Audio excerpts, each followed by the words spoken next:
What we have as a solution is value creation on all three levels: material value creation, spiritual value creation, and emotional value creation. I'll talk a little bit more about those three in a moment.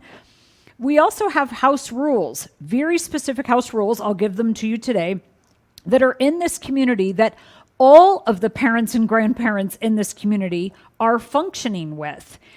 And then there's financial competency. There's so much conversation about financial literacy, but let's take that up a notch and get to the financial competency space where our children are not just homeworking money, because you can't really homework money. You have to experience it. And where we're also enabling them to go through some healthy struggles. And I think of the solution, the four things that I've gone over there: the value creation, the house rules, the financial competency, and the healthy struggles. It's the struggles that are sometimes the hardest. And it's also those struggles that enable for the best solutions to come about. So as we look at the value creation aspects, I talked about material value creation.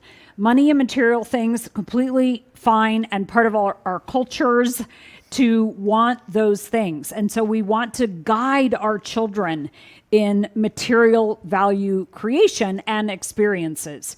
But we also want to mix in the emotional value, which is how we feel, pulling in those feelings, and how we make others feel.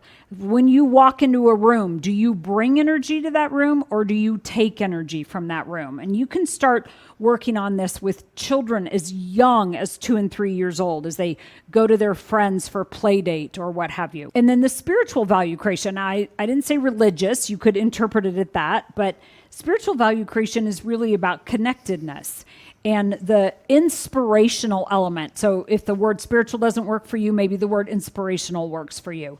The inspirational element, we want to start with our 1 and 2 and 3-year-old children. But there's things inside the Prosperity Parents community that you can use for your teenagers as well.